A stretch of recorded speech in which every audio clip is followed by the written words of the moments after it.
Bom dia para todos.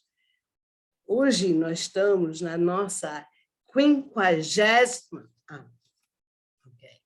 Hoje nós estamos na nossa 51ª Happy Hour e temos o prazer e a honra de receber Dr. Marcos Soares. Muito bem-vindo, Dr. Marcos. Dr. Marcos Soares, pós-graduação em Direito e Processo Civil e Direito Imobiliário, vai nos apresentar a força da jovem advocacia. Dr. Marcos Soares é presidente da OAB Barra da Tijuca. Professor, posso também lhe chamar de professor, Dr. Marcos. O microfone é todo seu. Muito obrigada. Dona Mirelle Panetti, eu que agradeço. Muito obrigado pelo convite. A Together for Peace faz um trabalho fantástico. Nós já nos conhecemos há algum tempo, né? Até por conta da própria OAB da Barra da Tijuca. Então, eu quero te parabenizar pelo trabalho incansável que vem fazendo, parabenizar também por esses encontros maravilhosos nesse happy hour da Together for Peace. Quero cumprimentar aos nossos amigos, nossos colegas, nossas amigas que estão aqui na sala conosco para poder participar, aqueles também que nos acompanham pela internet, pela rede mundial de computadores. Fica aqui o nosso muito bom dia e obrigado pela sua participação. O tema sugerido, a força da jovem advocacia, ele vem da observação que nós temos na OAB da Barra da Tijuca, da desenvoltura que a jovem advocacia vem tendo, não só agora no período de pandemia, mas muito antes até. Eu tive uma honra e um prazer enorme de, há alguns bons anos atrás, não vou falar quantos, mas assim, por volta de 10 anos atrás, de sugerir ao presidente, então presidente da OAB da Barra da Tijuca, a criação da OAB Jovem da Barra, que não existia. E, no mesmo período, eu já atuava na ordem, eu era o vice-presidente da OAB Jovem da seccional, do Estado do Rio. E criamos a OAB Jovem da Barra da Tijuca, comissão que presidi durante muito tempo e tive a oportunidade de trabalhar e fazer grandes amigos, que estamos juntos e trabalhando juntos até hoje. Então, a OAB Jovem, ela tem esse papel importante que é acolher o advogado que sai da faculdade. Existe um hiato entre o término da faculdade e o início da profissão. E esse ato, nós advogados, enquanto estamos na graduação, nós não somos preparados para... Veja bem, pode parecer um pouco estranho o que eu vou dizer, mas não é. Nós não somos preparados para a advocacia de forma completa. Nós somos preparados para guerrear no processo. Nós aprendemos a fazer uma petição e aprendemos a defender. Nós aprendemos a fazer recursos e a contrarrazoar. Mas pouco é nos ensinado do dia a dia da advocacia. Como fazer, captar um cliente de forma legal, correta, como lidar com o público de forma geral, como gerir um escritório de advocacia. Algumas dúvidas que nos chegam são até dúvidas básicas de preenchimento de procuração, preenchimento de contrato de honorários. E verificando essa situação, nós passamos a ter um olhar diferenciado para a jovem advocacia. Existe um provimento do Conselho Federal, que é 165 de 2015, que ele determina que a jovem advocacia tem que participar da vida de ordem, tem que ter prioridade na participação da vida de ordem, tanto das seccionais quanto das subseções. Isso tem uma razão de ser, porque o hoje jovem advogado, daqui mais um tempo, será o futuro gestor. É aquele que vai estar na ponta, como presidente, como conselheiro, enfim, presidente de comissão, presidente da subseção, da seccional, do Conselho Federal, né? Então, vai depender do esforço e da habilidade de cada um. Mas a vida de ordem é uma, a vida profissional é outra. Nós não temos e nós, eu falo advogados e advogadas, nós não temos nenhuma preparação para isso na universidade. Nós saímos de lá, volto a dizer, nós saímos de lá sabendo fazer uma petição e uma contestação, iniciar e defender, né? Atacar e defender. Isso nós sabemos fazer, mas vai muito além, vai muito além. A negociação, né? o trato no dia a dia. Então, nós começamos a desenvolver alguns projetos para, primeiro, conscientizar o jovem advogado da importância que ele tem dentro desse sistema. Sem a jovem advocacia atuante, ouso dizer que ficaria inviável, né, a sustentar o próprio sistema OAB. Hoje, na Barra da Tijuca, por exemplo, a nossa comissão da OAB Jovem, que é presidida pela doutora Patrícia Pacheco, a quem eu deixo aqui já registrado meu fraternal abraço, a doutora Patrícia, que trabalha muito, muito pela jovem advocacia. Hoje ela desenvolve, né, diversos programas muito interessantes. Um desses programas, visando justamente essa integração para que o jovem tenha consciência da força que ele tem, é um programa chamado Representatividade. Como que funciona o representatividade? Nós pegamos jovens da OAB, da Comissão OAB Jovem, e cada um é nomeado como membro de uma comissão que aquele jovem, né, tem afeição. Por exemplo, o jovem que está começando a advocacia na área do direito das famílias. Nós pegamos esse jovem e colocamos ele na comissão de direito de família. E assim, na comissão de direito civil, processo civil, penal, constitucional, OAB Mulher, enfim. Para quê? Para que o jovem possa entender como é que funciona aquela comissão, entender o que se discute dentro daquele tema da comissão e que ele possa trazer e explicar para os outros colegas dele, nas palavras deles, como é que se desenvolve aquele trabalho. E isso tem dado muito certo, dona Mirelle, tem dado, mas muito certo, porque os novos advogados estão começando a entender que esse processo de renovação, ele ocorre naturalmente, e que eles estando mais perto, olhando mais de perto o trabalho, eles conseguem, e analisando o próprio o desenvolvimento da carreira profissional deles, recém-iniciada, eles conseguem pensar em outros projetos, em novas propostas.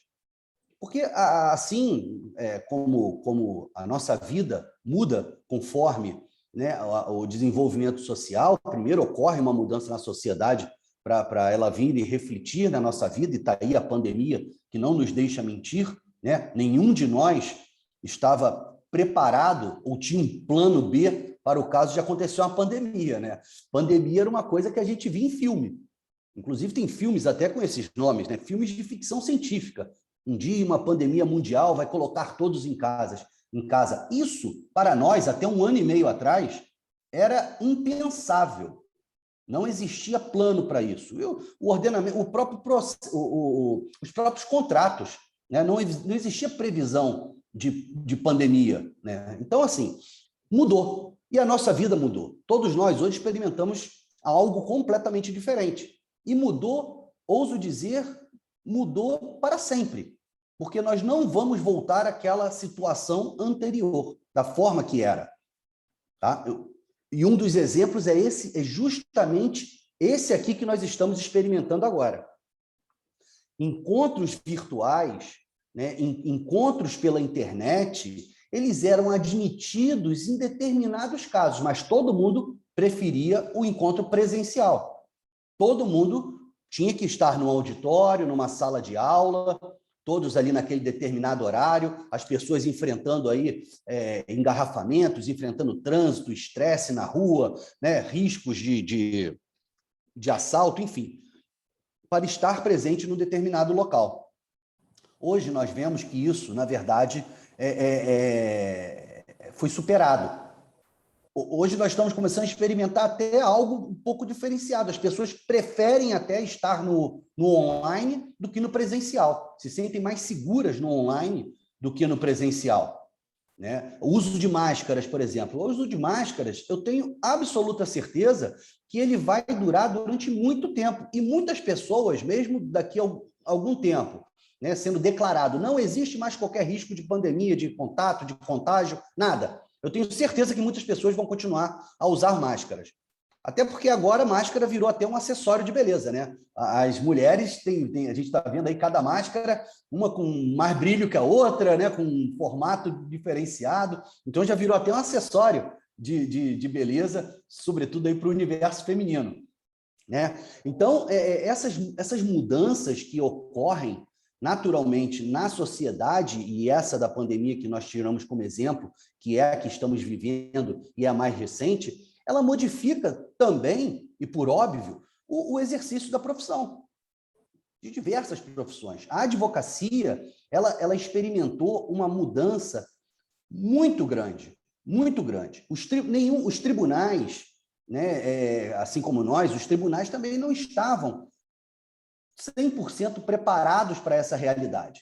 A virtualização dos processos, né? A lei do processo eletrônico, ela é uma lei de 2006.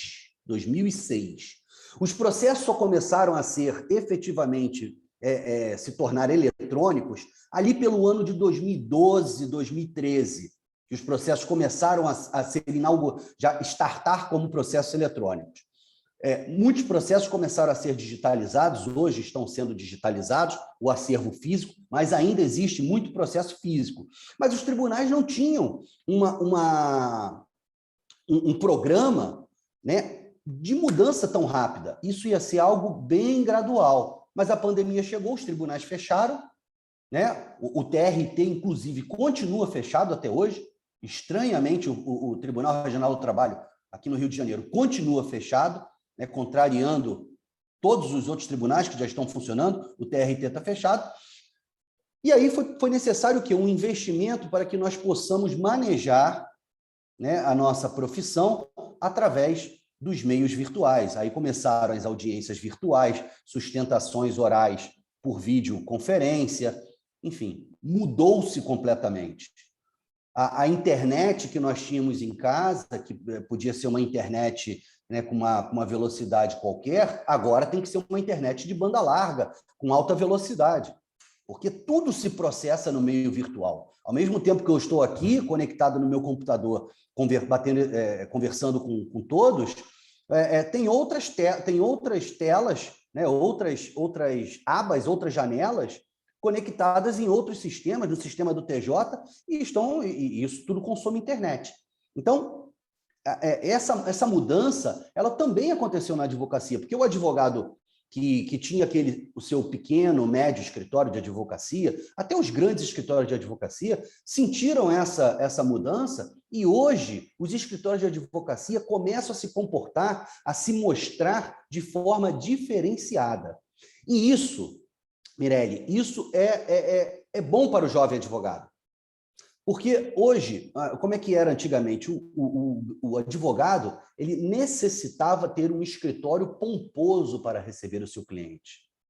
Uma coisa assim, né, com uma sala de reunião bonita, com salas de atendimento, para o cliente olhar e falar, poxa, esse advogado, pelo tamanho do escritório, parece que é de sucesso. Acho que nesse eu posso confiar. Hoje em dia, primeiro que muitos escritórios fecharam. Os pequenos e médios foram muito afetados, muitos fecharam. O centro da cidade está aí, não nos deixa mentir. O centro da cidade parece que ocorreu um ataque zumbi no centro. Após as 16, 17 horas, andar no centro da cidade é uma atividade realmente de risco, porque a gente vê aquelas pessoas em situação de rua andando de um lado para outro, arrastando os panos, enfim, andando até eles mesmos, andando juntos. É uma situação terrível. Mas os escritórios fecharam. Os advogados entregaram seus escritórios e começaram a trabalhar o quê? O virtual. Hoje nós temos muitos escritórios de advocacia que são virtuais. Jovens, e aí está o jovem, porque o jovem já estava mais antenado nisso. Para ele era mais fácil essa parte digital, né? Eu costumo dizer que eu nasci no mundo analógico. Quando eu nasci, não existia internet. O telefone era de disco, né? Era um telefone na casa e quem tinha, porque linha telefônica era um negócio caro pra caramba. Ao ponto para o pessoal mais jovem que não sabe, a gente comprava uma linha telefone e ganhava, inclusive, ações da Telerge, da finada Telerge. Então, você se tornava um acionista da empresa por ter uma linha telefônica, né? O que hoje é algo absolutamente trivial. Um chip, qualquer um consegue chip, vende até em banca de jornal um chip de telefone. Então, isso é muito fácil. Hoje você ter... A comunicação se tornou algo muito, muito, muito simples e fácil. E isso ajuda o jovem advogado, porque ele pode colocar fazer um site de apresentação, né? E ele pode atender o cliente dele, por exemplo, na própria OAB.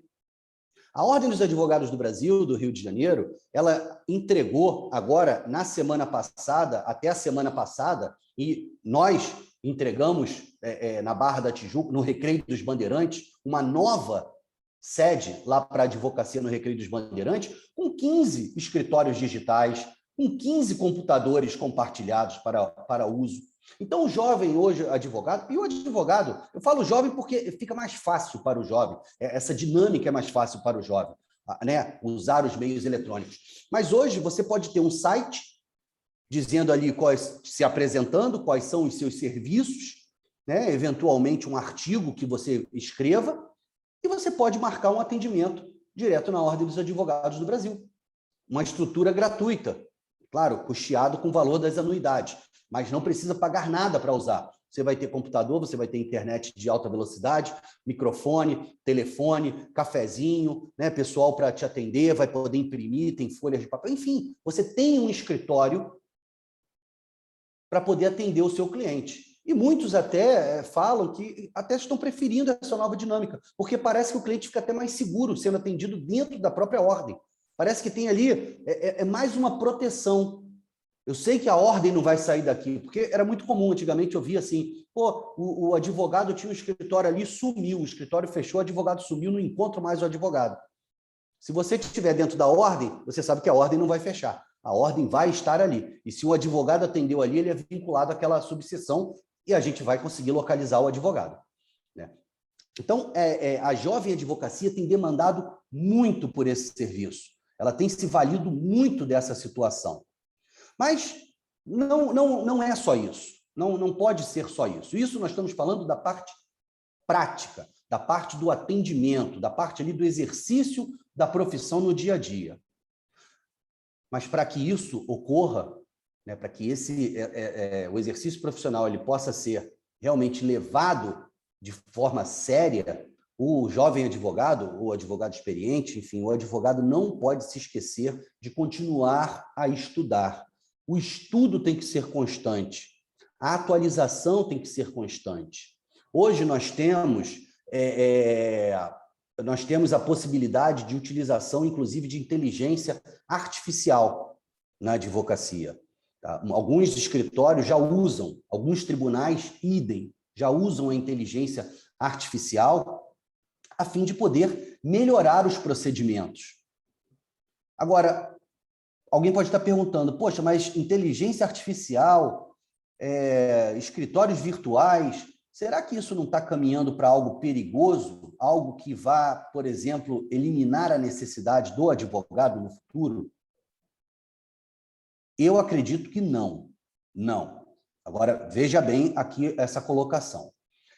A advocacia de antigamente era uma advocacia que, poderíamos dizer, exigia um trabalho mais braçal do advogado. O advogado precisava ir ao fórum, precisava pegar um processo físico, levar a uma unidade de cópia, tirar cópias, devolver o processo, pegar aquelas cópias, levar para o escritório, preparar a petição, imprimir a petição, levar de novo a petição no fórum para fazer o protocolo. Olha quantos procedimentos. Quando a gente ia fazer um agravo de instrumento, que é um recurso que ataca decisões interlocutórias no processo civil, o agravo de instrumento nós precisávamos copiar, às vezes, um processo com 2, 3, 4 volumes. O trabalho era braçal, né? As publicações, nós tínhamos que olhar no Diário Oficial, localizar a publicação no Diário Oficial. Hoje em dia, isso é tudo automatizado. Hoje em dia, com o agravo de instrumento não precisa, se o processo originário for eletrônico, não precisa nem formar o dito instrumento. Ele pode só fazer a petição e o próprio sistema está lá, o instrumento está lá no sistema. Então, isso não é bom, doutor Marcos, desculpe, não queria lhe interromper, já interrompendo, mas vamos dizer assim, essa facilidade não faz com que o trâmite de o resultado final seja mais breve, né? Porque muitos processos, né, ficavam a longuíssimas datas, né, indo e vindo, enfim, eu acho que isso pode facilitar a vida das pessoas, não? sem dúvida, sem dúvida. Aliás, o processo eletrônico e a virtualização veio para ajudar mesmo, veio para facilitar. Mas não é tão... Às vezes não é assim que acontece. Nós ainda temos uma lentidão muito grande no judiciário, mesmo com os processos eletrônicos, né? Algo que às vezes nós não conseguimos entender. Se o processo é eletrônico e nós fazemos uma petição, por que aquela petição não vai imediatamente para os autos do processo eletrônico? Por que precisa de um servidor vir e apertar o Enter, por exemplo, para aquela petição ser juntada no processo? Então, são gargalos e aí são gargalos burocráticos que foram criados, acredito, né, para poder também não sobrecarregar mais os juízos. Hoje é uma verdade, nós temos muito poucos juízes no país, precisávamos de ter o dobro de juízes, porque a Barra da Tijuca nós temos a maioria dos juízes aqui operando com quase 10 mil processos, cada cartório. É humanamente impossível de você dar saída nisso. Os advogados que estão nos assistindo, eles sabem muito bem que num processo de rito comum, né, numa vara civil da Barra, no centro, você dificilmente vai conseguir fazer mais de 2 ou 3 petições no ano, porque a gente faz uma petição, essa petição aguarda 1, 2 meses para ser analisada pelo juiz, o juiz publica para a outra parte falar, a outra parte tem o prazo lá dos 15 dias, fala depois mais 2, 3 meses, até voltar, passou 6 meses para falar de um assunto no processo. Então, toda essa agilidade... Para a gente ter mais juízes, o que é necessário? Qual é o entrave que não permite aumentar o número de juízes? Bom, aí é questão de concurso público, né? É ter concurso, o tribunal tem que abrir concurso para juízes. Quando foi a última vez que aconteceu? Concurso para juiz foi Sim. eu não lembro agora, mas tem tempo. Tem bastante tempo, eu não lembro agora de cabeça, mas tem bastante tempo o último concurso para juiz. Mas então já está na hora. Não, já está na hora, mas o que acontece? Isso esbarra numa questão orçamentária também. Porque não é só o juiz. Quando você tem um juiz, você tem que ter toda a estrutura de cartório para o juiz.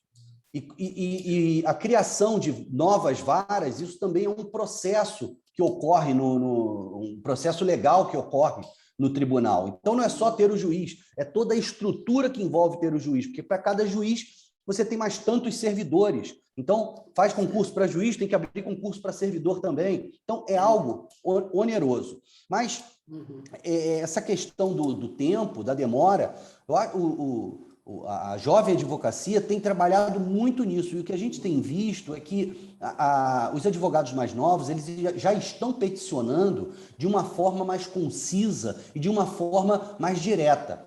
Em outras palavras, estão usando muito menos o juridiquês do que o advogado com mais experiência. Expressões em latim, expressões que não sejam um português claro, estão sendo colocadas de lado.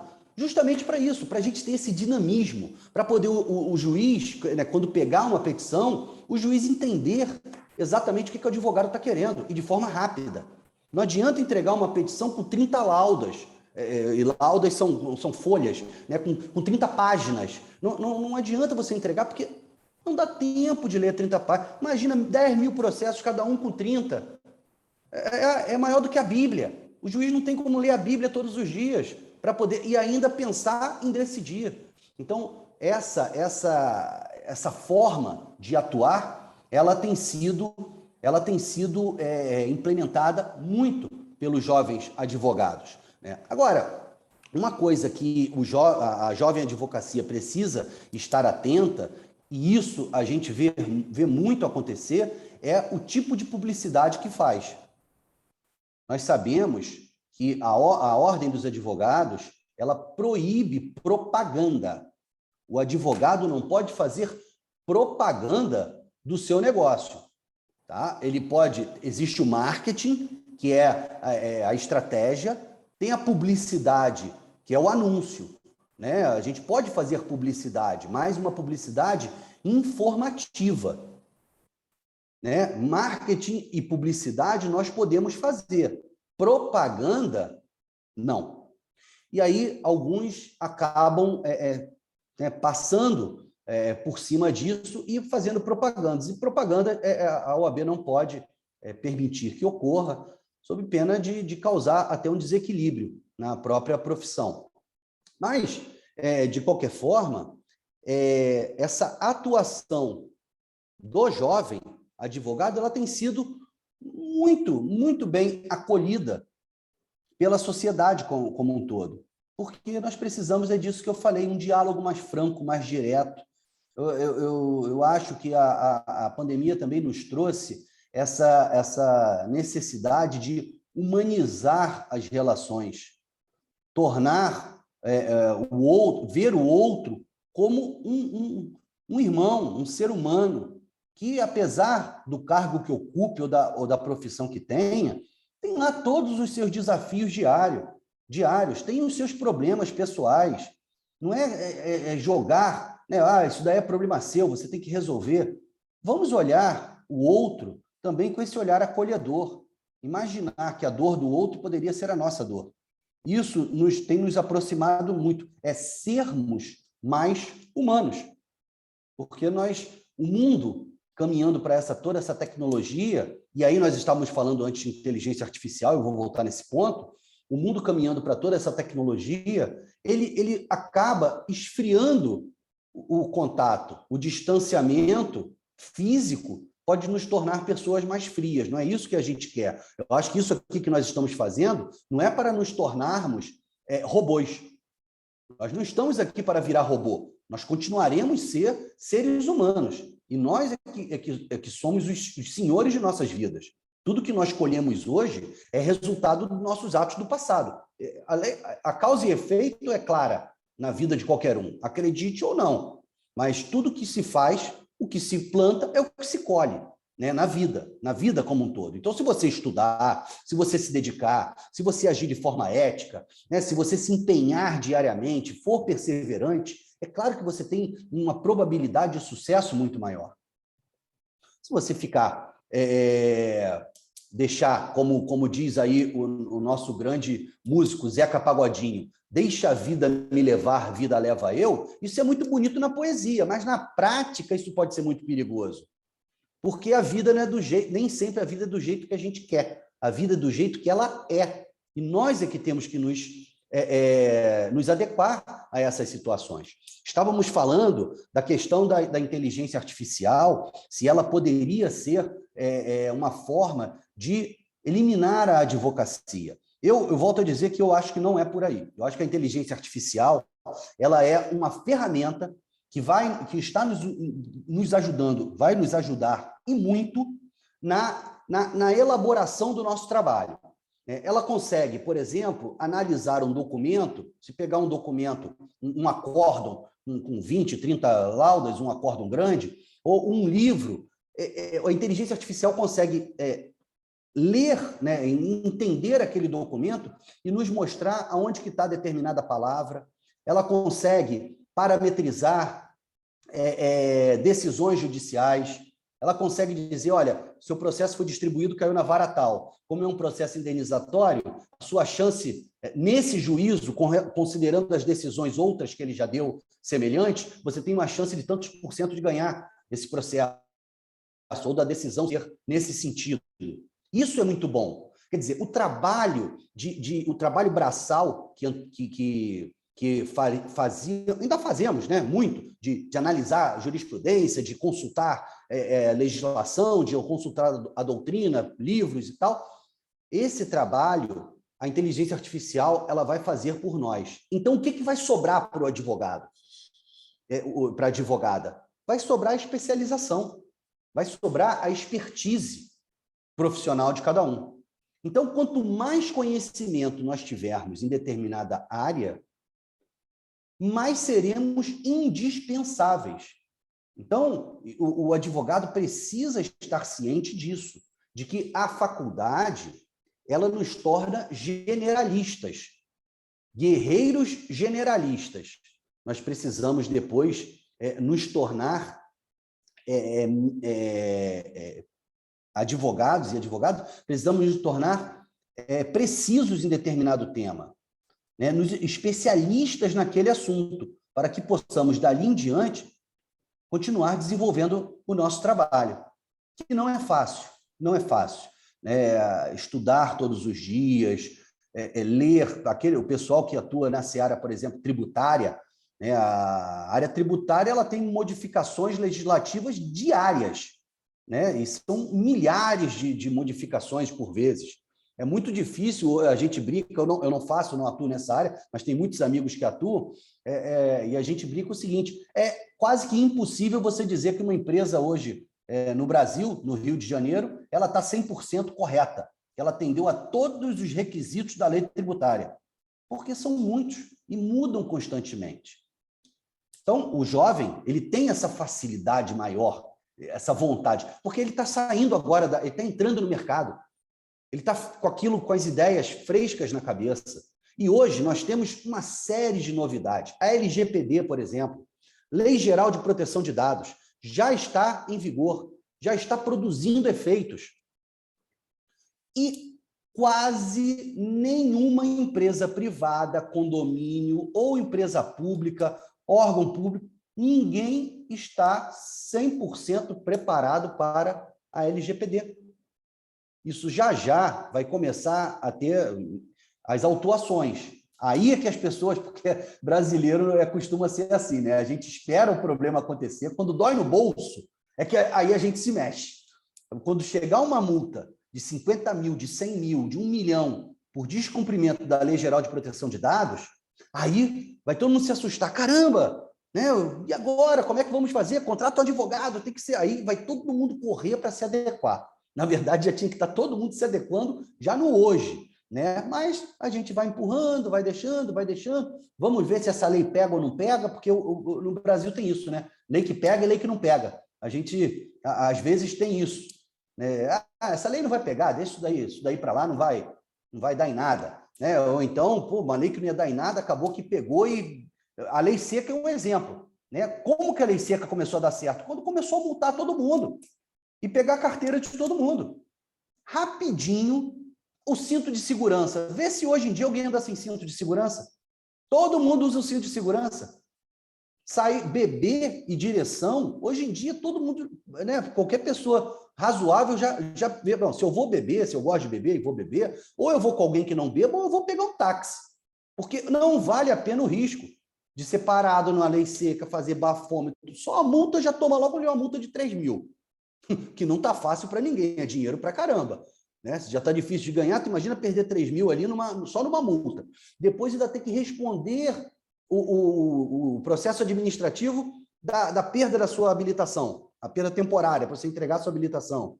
Então, são situações que nos levam a refletir sobre o momento em que vivemos, sobre o que estamos, o que está em nossa frente. E o jovem advogado, eu acho que ele tem essa vantagem, esse vigor de estar entrando na profissão, e entrando na profissão que hoje ela é muito diferente, Mirelle, muito diferente. Né? Até alguns anos atrás, as coisas eram muito repetitivas. A vida do meu avô era parecida com a vida do meu pai, que era parecida com a minha vida, e assim as coisas iam se repetindo. Como eu falei no começo, eu nasci numa época que o telefone era de disco, linha analógica.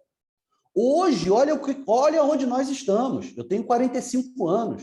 Olha onde nós estamos. Nós já estamos fazendo turismo espacial. A humanidade já está pensando em colonizar Marte. A Lua já ficou... a Lua já está próximo demais, já vão para Marte. Turismo espacial. nós estamos falando aqui agora, não tem nenhum impeditivo para alguém no Japão estar nos acompanhando, por exemplo.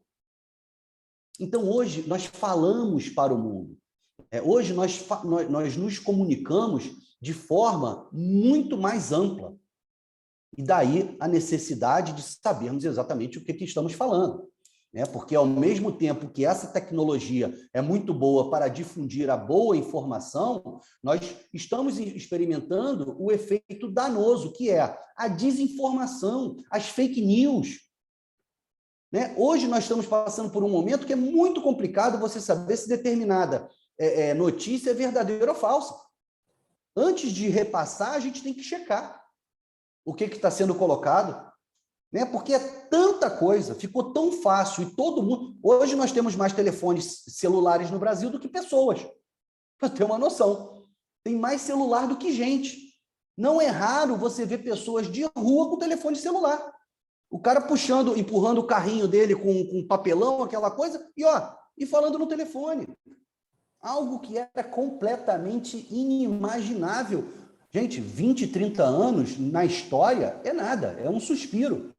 Na nossa vida é muita coisa, mas na história, 20 anos, 30 anos não é nada. O que nós evoluímos, o que a humanidade evoluiu em 50 anos, chega a causar certa ansiedade para saber como será os próximos 50 anos. Porque se há 50 anos atrás nós tínhamos um telefone de disco e hoje nós estamos querendo ir morar em Marte, daqui a mais 50 anos, aonde que nós vamos estar? O que será de nós? Acredito, espero que estaremos em uma situação social muito melhor. Porque, ao mesmo tempo que nós estamos avançando tecnologicamente, nós parece que estagnamos, para não dizer que estamos retrocedendo enquanto humanidade. E a gente não pode perder isso. A gente não pode perder a nossa humanidade. É aquilo que eu falei antes, de ver o outro como um irmão, como um outro ser humano que você se colocar na situação dele, que você poderia estar ali, passando por aqueles problemas dele.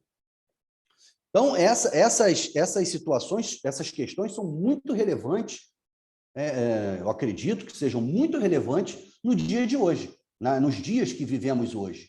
Os dias que requerem de todos nós uma atenção muito grande, porque estamos vivendo um processo de mudança total, mudança de quebra de paradigmas, total.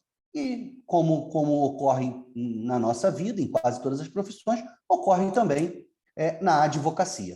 E o jovem advogado, tendo essa visão, tendo essa ciência da força que ele tem dentro nessa nova estrutura social e também política, ele vai conseguir se colocar, eu acho que de maneira muito mais eficiente, de maneira muito mais integrada, para poder prestar o serviço e para poder se desenvolver na sociedade como um todo. Essa questão de ter a possibilidade da conexão digital, a possibilidade do contato online com todo mundo, é muito boa e nos ajuda muito. O tirar uma dúvida hoje se tornou algo que pode ser superado com muita facilidade. Antigamente, para tirar uma dúvida, ou a gente tinha que localizar em um livro aonde estava aquele tópico, nós tínhamos que ir para uma livraria, para uma biblioteca, para uma livraria, ver um livro bom sobre aquele tema, localizar no livro onde estava tratando daquele tema, copiar, porque não tinha fotografia. Lembra a fotografia como é que era? Fotografia a gente tirava, viajava com a máquina. A gente só conseguia ver as fotos da viagem uma semana depois, porque tinha que revelar. E essa foto saiu torta. Caramba, poxa, mas era tão bonita essa paisagem. Então, hoje em dia é tudo online. Imediato, rapidíssimo. A foto não está boa, tira outra. E hoje em dia já tira assim, já tirei logo 4 fotos para você escolhe a que ficou melhor. Então, as coisas estão muito, muito, muito diferentes. E nós, advogados, precisamos estar cientes dessas diferenças e prontos para administrar todas essas diferenças. Eu tenho algumas perguntas, doutor Marcos, e depois espero que quem tiver perguntas levantar a mão para poder também participar. Com a internet, né, as áreas da advocacia também tiveram que se adequar, porque está existindo crime cibernético, né, da internet, de várias situações, né? Fake news, entre outras coisas, pessoas que se escondem por detrás de um nome que podem estar até fora do país, né? Mas que podem causar algum dano, patrimônio, enfim, uma série até brincadeira sentimental, né? Porque isso existe também. Como é que o direito abriu essa nova experiência? Deve ser muito desafiadora, né? Muito, muito desafiador, né? Porque como que controla isso tudo? É muito difícil. A gente não tem uma ferramenta de controle muito grande. A questão das fake news, né? É difícil. Às vezes a fake news é tão bem feita, né? É uma coisa. E veja, a gente está falando agora de filmes. Eu tenho visto fake news que você bota o rosto da pessoa em determinado filme e parece que é a pessoa mesmo que está ali atuando. E, na verdade, não é, mas é tão perfeito que uma pessoa mais desavisada acha, caramba, viu aquele artista, o que ele fez, aquele fulano, aquele deputado, estava dançando em cima de um balcão de um bar. Quando você vai ver, não, mas não era o deputado. Isso é a cena de um filme, que botaram a cara do deputado ali. Você fica até assim, gente, mas isso já é possível? Né? Então, o direito, ele está tendo está sendo modificado.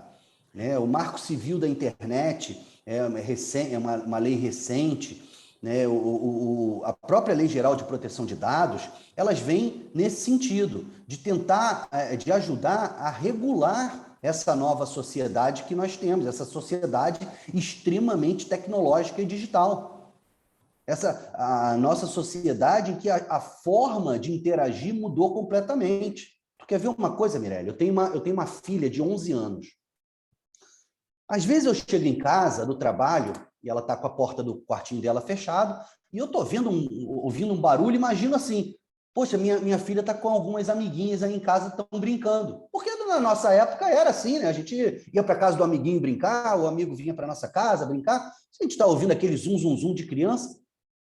Aí eu abro a porta assim, está minha filha sozinha no quarto, uma amiga projetada na televisão, a outra amiga projetada no computador, a outra amiga no telefone, e elas todas jogando juntos o mesmo jogo. E conversando e batendo papo, como se aquilo fosse a coisa mais natural do mundo. Sabe? E você, assim, no primeiro momento, a gente se impacta com aquilo. Eu falo, ô Luísa, vai brincar, Luísa, você precisa ver as suas amigas, desce, vai lá embaixo no play, chama as tuas amigas. Ah, não, pai, prefiro ficar daqui mesmo, é mais seguro até. A gente não precisa botar máscara. Isso lembra aquele cartoon, o Jetson, a família Jetson. Nós estamos vivendo exatamente a família Jetson. Exatamente, só está faltando o carro voador, que eu ouvi uma notícia esses dias que já tem. Já estamos chegando lá. Já estamos chegando lá, né, para o carro voador. Eu posso abandonar meu tapete voador. Eu acho que, por enquanto, se ele funciona, segura ele mais um pouquinho. Deixa a gente ver como é que vai ser, porque as novas tecnologias, elas importam um experimento. E quer ver, você tocou nesse assunto, você quer ver uma coisa que está causando muito problema hoje em dia? São os ciclomotores elétricos. Essas motinhas elétricas que andam por aí. Isso virou uma febre. Né? Aqui na Barra da Tijuca, isso anda para tudo que é lado. E como não tem regulamentação, como não tem placa, a gente vê jovens, e eu vejo indo lá para o colégio da minha filha, quando eu vou buscá-la ou pegá-la, um monte de jovem usando aquilo, e anda na calçada, anda na rua, anda de qualquer jeito. E esses veículos atingem uma velocidade considerável. Sim, perigoso. Perigoso, e tivemos um acidente recentemente num condomínio aqui da Barra da Tijuca. Um acidente até grave. Inclusive, nós da OAB Barra vamos fazer um evento com a Comissão de Direito de Trânsito, né, vai estar a CEOP junto com a gente, o ordenamento urbano, vai estar todos conosco num evento para poder discutir a necessidade de regulamentar os ciclomotores, né? Porque são novidades. Então, se a gente já está numa motinho elétrica, que você pode ligar na tomada, né? Não precisa de gasolina, de nada, liga na tomada e ela funciona, daqui a pouco realmente estaremos experimentando a vida dos Jetsons. Não, realmente. Uma outra pergunta que eu queria lhe fazer, doutor Marcos, para jovens alunos de colégio, que ainda não ingressaram na universidade, qual o conhecimento que eles têm em relação ao direito? Como funciona a tribuna, as pessoas que participam, né, os advogados a favor, contra, prosecutor, enfim, toda essa linguagem, né, porque eu vejo, às vezes, as pessoas, de certo modo, têm medo, têm um certo receio quando entra com o processo. Ficam assim, um pouco temerosos, né, ou testemunhas também que possam ajudar no processo, ficam com 2 pés atrás para não ser testemunhas, que têm um certo medo, receio. A internet não ajudaria a divulgar mais para desmistificar e mostrar que todo ser humano, a partir do nascimento, tem direitos, né? E o que isso significa?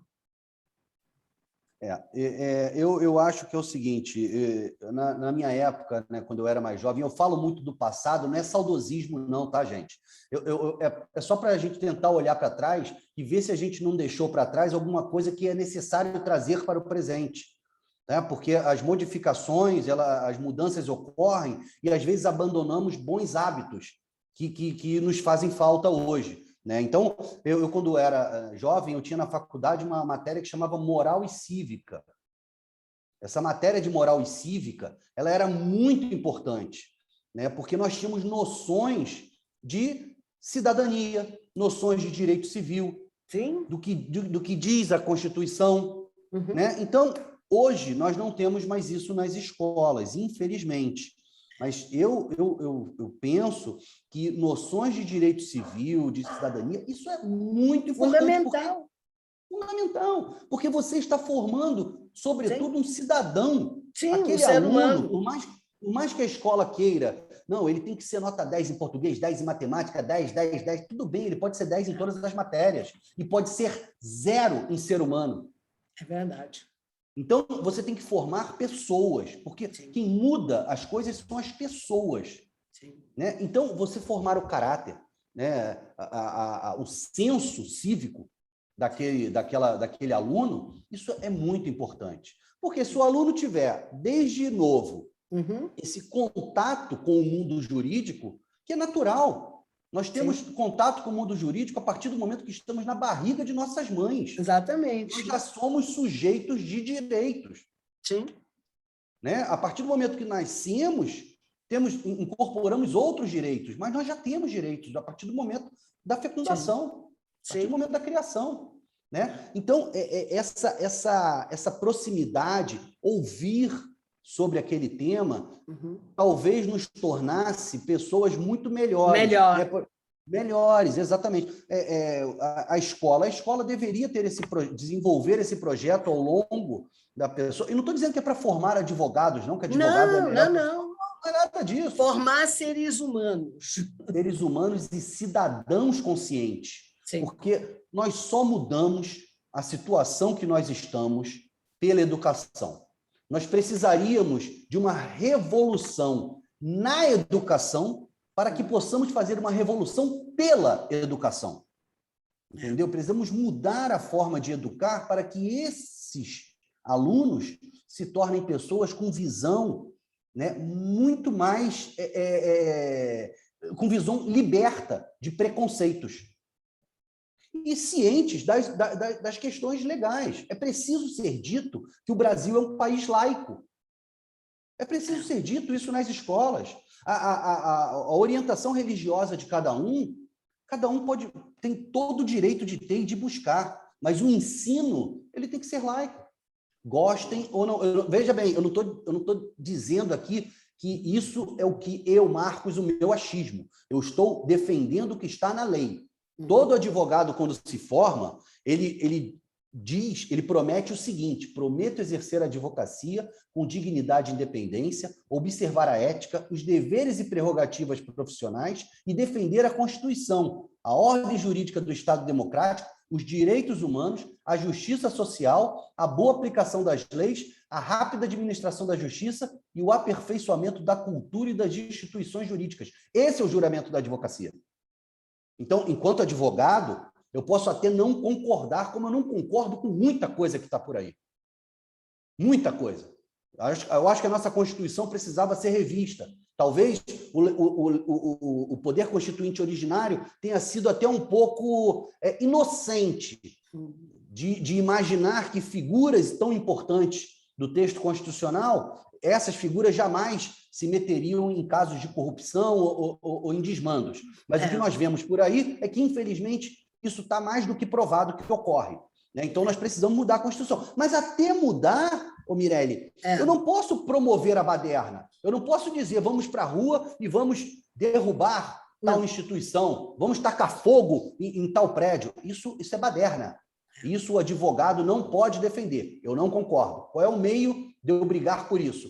Vamos modificar na forma da lei. É difícil reunir o poder constituinte. É difícil. Meu amigo, aí é questão de política. Aí a gente volta para aquele assunto da educação. Sim. Os políticos que nós temos, eles não vêm de Marte e nem da Lua. Os políticos que nós temos vêm da Terra. Somos nós. Sou eu, sou você, né? A doutora Juliana, que está aqui do lado, o doutor Moacir, que está ali também. Qualquer um de nós pode ser um legislador. Sim. É só se concorrer a um cargo, ser votado e pronto. Né? Então, é só se candidatar e ser votado. Pronto. Agora, o que nós levamos para lá? Nós levamos quem nós somos, a nossa bagagem, a nossa cultura. Né? Então, se nós não temos uma boa cultura, uma boa bagagem, se nós não somos uma pessoa boa, o que nós vamos produzir lá? Coisas ruins. Leis inconstitucionais, leis que às vezes não vão pegar, leis que não se aplicam. Né? Então, nós precisamos muito investir na base, muito. Na criança, para formar o cidadão, e na universidade, e aí no caso da Universidade de Advocacia, para formar o bom advogado pronto para esse mundo novo e empolgante que nós temos à nossa frente. Né? A mudança... Sim, você tem uma sociedade equilibrada. Quando ela tem a base a educação, você diminui tudo, a pobreza, a ignorância, se transforma, tudo floresce, tudo anda mais para frente, né? E existe mais alegria, mais felicidade, né? E a gente precisa disso, né? Então, a educação é fundamental. Concordo com o senhor plenamente. Juliana, você teria alguma pergunta, querida? Não, por favor. Bom dia ou boa tarde, né, doutor Marcos? Boa tarde. Então, eu só colocar uma explanada assim. Na realidade, nós estamos assim. Eu já não sou jovem, né? Já tenho graduação aí nas costas.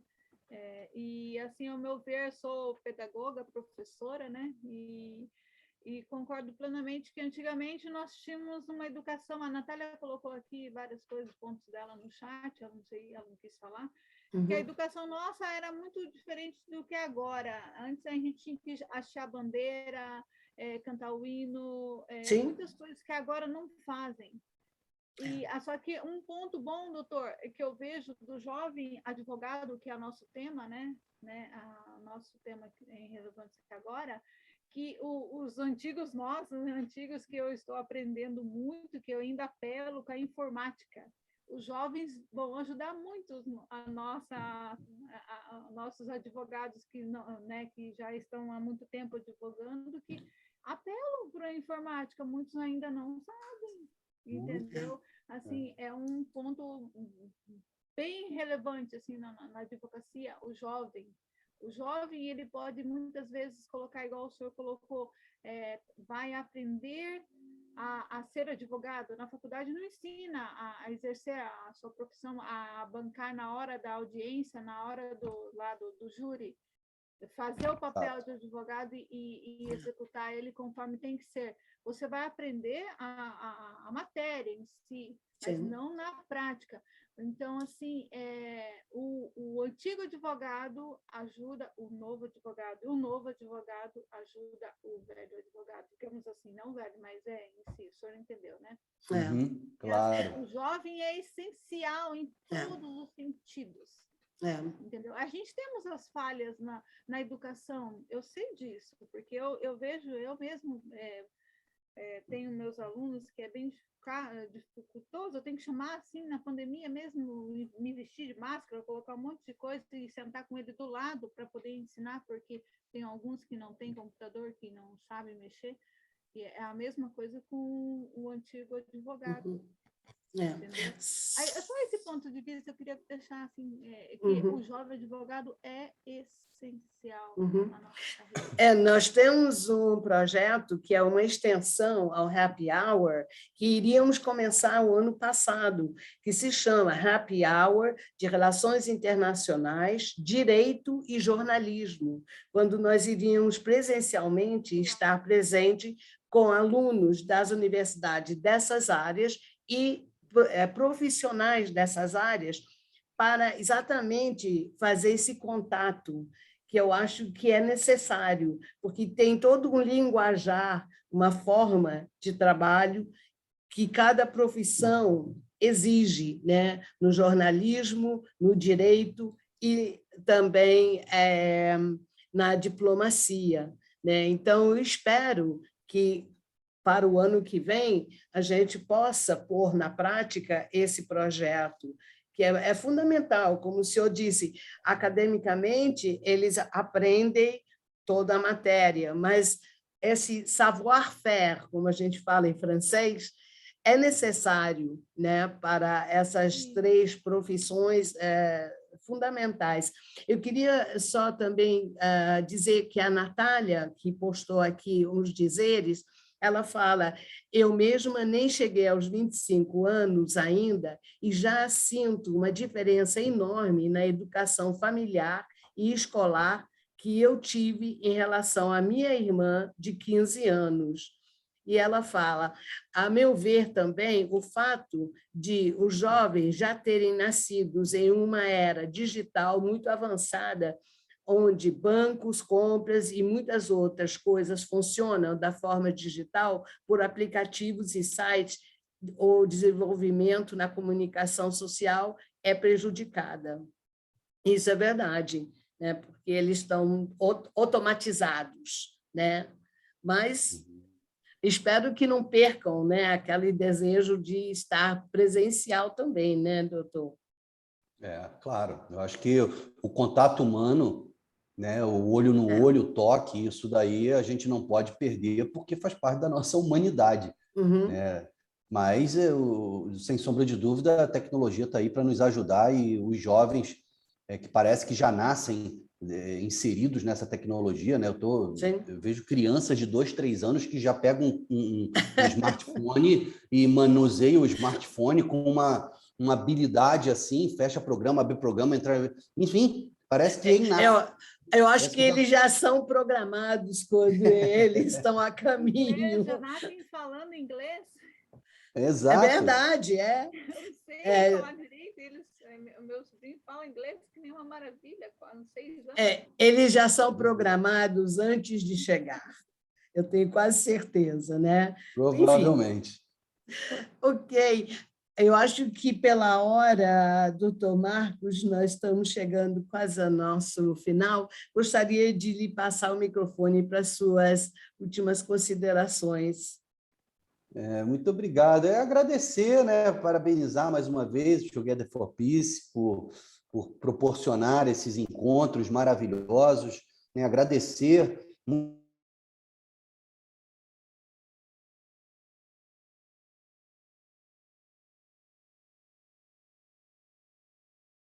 temos ter tocado, não foi abordado, mas acaba que uma hora é até pouco tempo para a gente conversar sobre essas questões tão atuais e tão pulsantes, né, no hoje.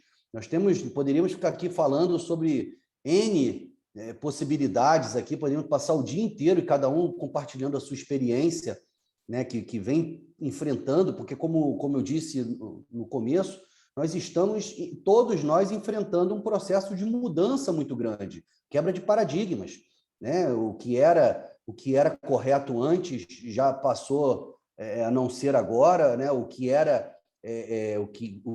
nos impulsionava antes já não é aquilo que acontece hoje, né? Se antes a pessoa sair de casa para fazer tudo na rua era demonstração de que ela era uma pessoa ativa e tal, hoje em dia você ficar mais recatado e se comportar é uma demonstração de consciência, porque você evita a propagação de vírus. Então, assim, são questões que a gente se coloca, até quando? Será que é isso? Vai ficar assim? Não vai?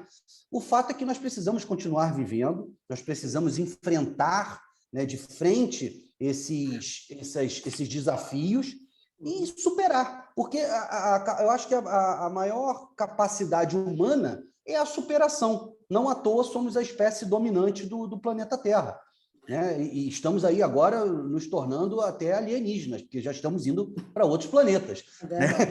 Nós somos os aliens agora. Então, eu acho que essa capacidade nossa de se reinventar, né, e de olhar para o futuro e conseguir uma maneira de integrado, né, de sem perder a nossa humanidade, a nossa civilidade, caminharmos juntos, esse é o caminho que devemos seguir. Agradeço mais uma vez e fiquei muito feliz de participar aqui. Para mim é um prazer, eu agradeço a todos, inclusive, que estão aqui presentes, e aproveitando para convidar todos, dia 24 de setembro, às 11 horas, quando vamos ter a nossa 52ª Happy Hour, com o professor Paulo Contígio, que vai nos presentear com o tema Empreendedorismo e cidadania. A gente se vê lá. Muito bom para todos. Olha, muito obrigada. Até a próxima. Tchau, tchau, pessoal. Tchau, Obrigado. tchau.